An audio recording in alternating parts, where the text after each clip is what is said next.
विज्ञान और धर्म में समन्वय अनिवार्य। पदार्थ के रूप में विज्ञान भी आंतरिक सत्ता का उद्घाटन करता है। धर्म के क्षेत्र में परमात्मा एक विश्व व्यापक शक्ति के ही कण है।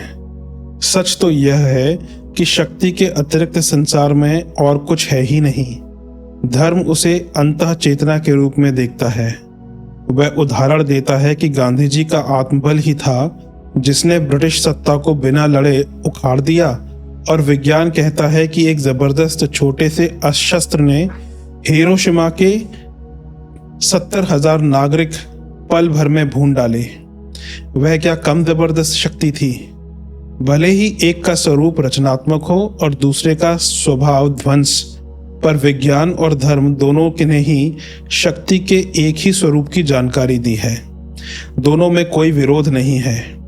यह झगड़ा तो राम और शिव की तरह का है।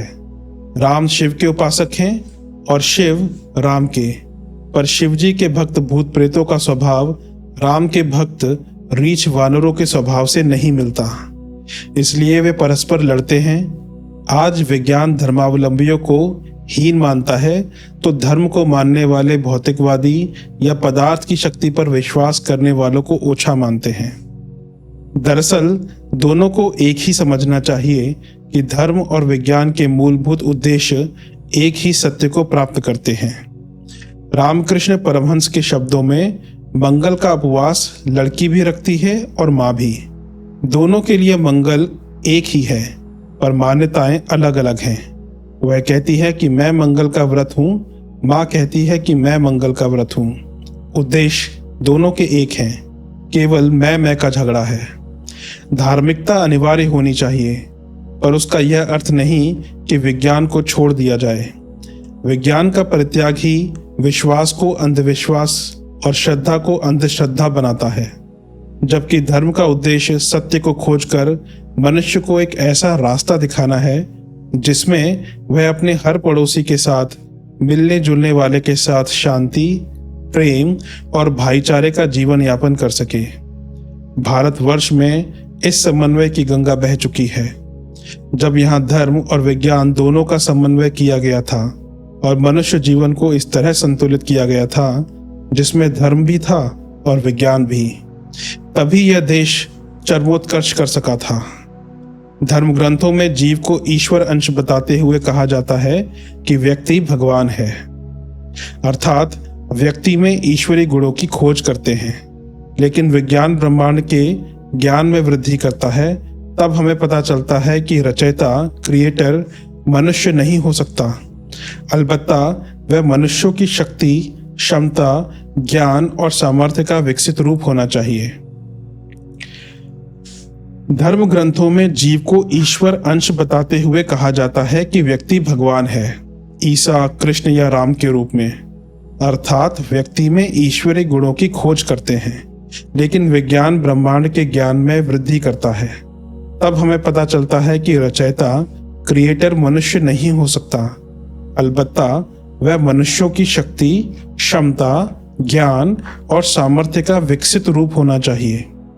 इस दृष्टि से विज्ञान ने सत्य की खोज में मदद की और यह बताया है कि ईश्वर एक सर्वव्यापी तत्व होना चाहिए, मनुष्य को उसका प्रतिबिंब होना चाहिए।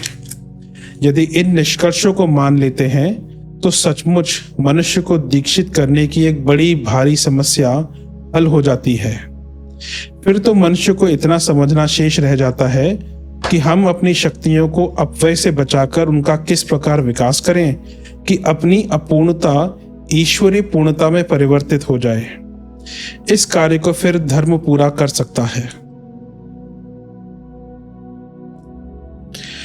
दोनों का लक्ष्य अच्छाई और सत्यान्वेषण रहे तो विज्ञान और धर्म एक दूसरे का विरोध कर भी नहीं सकते।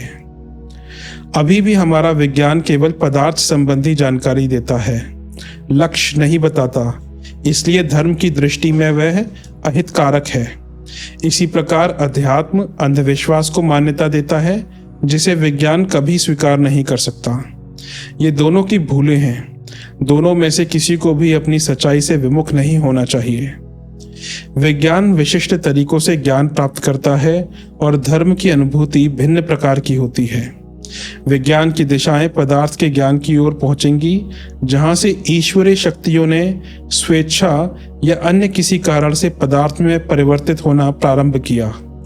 इसी प्रकार आत्मा का प्रकाश तथा आत्मा की विशालता की अनुभूति भी एक दिन उसी सर्वव्यापी सर्व चैतन्य तत्व तक पहुंचा देती है। दोनों एक ही स्थान से उठते हैं और दोनों के गंतव्य भी एक हैं, इसलिए उनको यहाँ भी साथ साथ ही रहना चाहिए। मनुष्य को इस जीवन में भौतिक सुखों की अनुभूति भी रहनी चाहिए और आध्यात्मिक लक्ष्य की प्राप्ति के लिए प्रयत्नशील भी। इसलिए दोनों का समन्वय आवश्यक हो जाता है। अकेले विज्ञान को ही महत्व देना तो अंधों की कहानी की तरह होगा। एक बार अंधा अपने घर से निकल पड़ा और उस दरवाजे पर जाकर सहायता के लिए पुकारने लगा जिस घर में एक दूसरा अंधा रहता था। वह अंधा बाहर तो आया, पर कोई रास्ता बताने के पहले उसे यही पता लगाना कठिन हो गया कि वह अंधा किधर से आया है और वह किधर जाना चाहता है, वह दिशा किस तरफ है। बेचारे से असमर्थता ही प्रकट करते बनी। यदि विज्ञान केवल पदार्थ से ही उलझा रहा तो मनुष्य शरीर में भावनाओं के ईश्वरत्व के विकास का क्या बनेगा। यदि सब कुछ पदार्थ को ही मान लिया गया तो प्रेम, मैत्री, सेवा, संतोष और शांति की भावनाओं का क्या होगा। क्या इनकी उपेक्षा करके मनुष्य सुखी रह सकता है।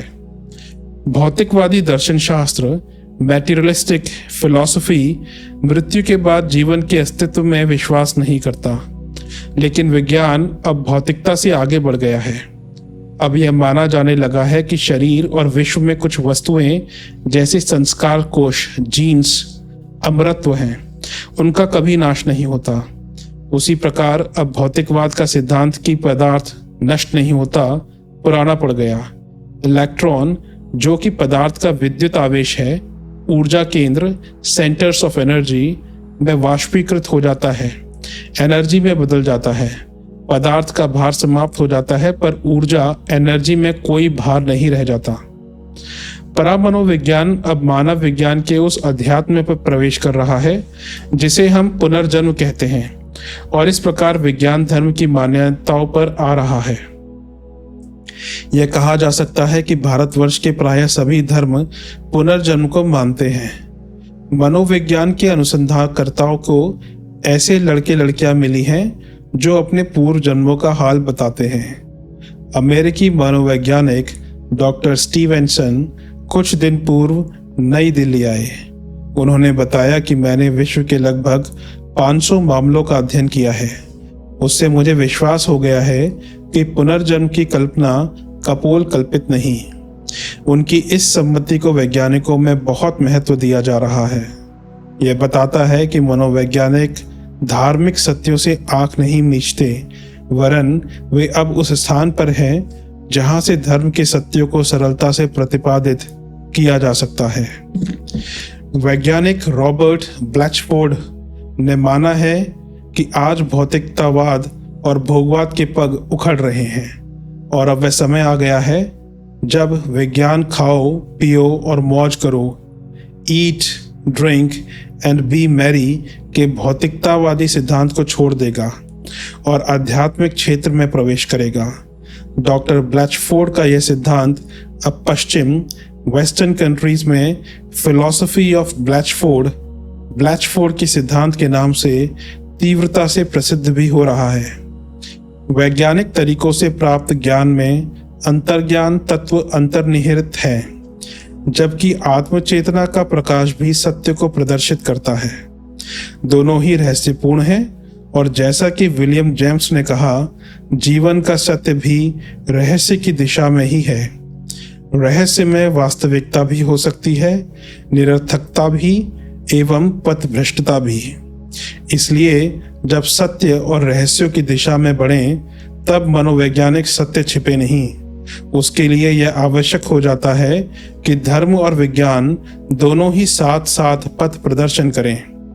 जहां तक विज्ञान की पहुंच है, वहां तक अंतर्ज्ञान ही देकर वह धर्म का रास्ता साफ करें, और धर्म का कर्तव्य है कि वह वैज्ञानिक उपलब्धियों के साथ अपनी उपलब्धियों की संगतियां बैठाकर उस अपूर्णता को दूर करें जो विज्ञान के लिए आगे बढ़ने में आकस्मिक अवरोध के कारण उत्पन्न होती हैं।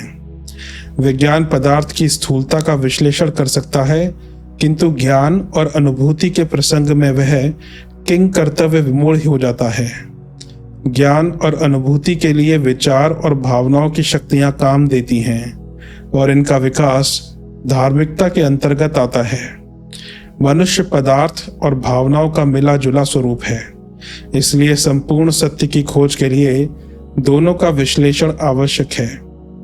अकेला विज्ञान भावनाओं की परिधि तक पहुंचकर रुक जाता है, जबकि धर्म भी पदार्थ को जानकारी ना दे सकने के कारण मनुष्य को उसके भौतिक आकर्षण से नहीं बचा पाता।